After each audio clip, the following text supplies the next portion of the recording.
শাপলা দিয়ে চিংড়ি মাছ, লাউ শাক দিয়ে ইলিশ মাছের মজার ঝোল, ইলিশ মাছের ডিম ভাজা। এত মজার খাবার থাকা সত্ত্বেও আমার ছেলের জন্য ডাল এবং পরোটা তৈরি করতে হলো। আসসালামু আলাইকুম।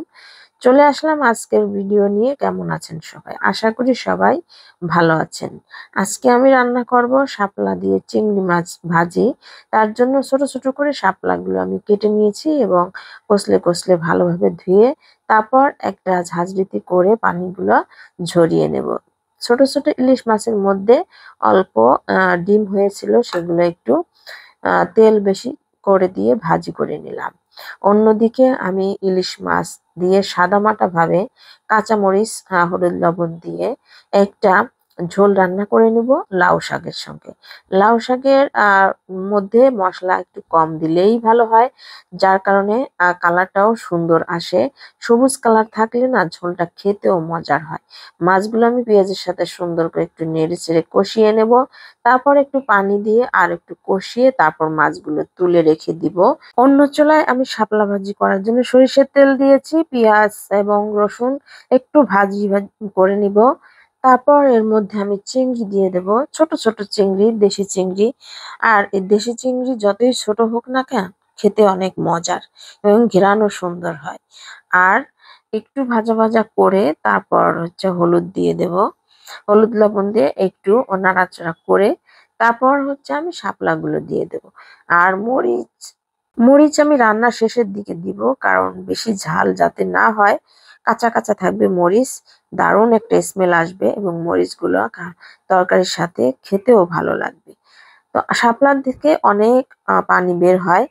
আর নাড়াচাড়া করতে করতে অন্যদিকে আমি লাউ শাক রান্না করার জন্য মাছগুলো তুলে রেখেছি। পাতলা করে একটা আলু কেটে দিয়েছি, আলুটা কষিয়ে নেব। আর এদিক দিয়ে শাপলা চিংড়ি মাছের মধ্যে দারুণ একটা স্মেল বের হয়েছে আর পানিও বের হয়ে গেছে অনেক। লাউ শাকগুলো আমি দিয়ে দেবো, আলু কষানো হয়ে গিয়েছে, সিদ্ধ হয়ে গেছে। তারপর লাউ শাকগুলো আমি একটু কষিয়ে নেবো। আর এখানে আমি একটু জিরার ফোড়ন দিয়েছিলাম, যেহেতু এখানে কোনো রসুন বাটা তারপর জিরা বাটা দেই নেই। আর কাঁচামরিচ গুলো আমি শেষ পর্যায়ে দিয়ে দেব, যাতে খেতে মজার হয়। আর একটু পানি শুকিয়ে আসলে শাপলাগুলো আমি নামিয়ে নেব। আর অন্য চুলায় আমি লাউ শাক একটু কষিয়ে নিব। আধা সিদ্ধ হয়ে গেলে তখন আমি ঝোলের পানি দিয়ে দেব। লাউ শাক তো খেতে দারুণ মজা। আর ঢাকার শহরে তো সারা বছরই লাউ শাক পাওয়া যায়।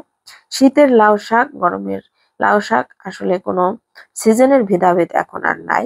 তারপরেও মজা করে রান্না করতে পারলে আলহামদুলিল্লাহ সবকিছু মিলে দারুণ মজার হয়। ঝোলের পানি দিয়ে দিয়েছি। আর এ পর্যায়ে কাঁচামরিচ এবং তুলে রাখা মাছগুলো দিয়ে দিলাম। আর একটু কম সুন্দর করে বলক আসলে তখন রান্না করে নিব।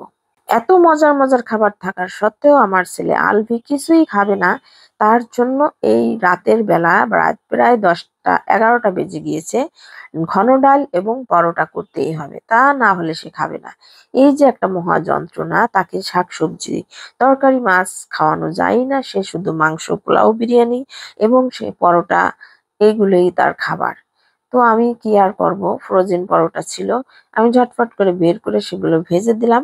আর হাতে মেখে দারুণ মজা করে একটা ঘন ডাল রান্না করে দিলাম। এটা দিয়ে সে খুব মজা করে খেয়ে নিবে। যাই হোক, ভিডিওর শেষের প্রান্তে চলে এসেছি। সবকিছু মিলিয়ে ভিডিওটি কেমন লাগলো আপনাদের? ভালো থাকবেন। আল্লাহ হাফেজ। আসসালামু আলাইকুম।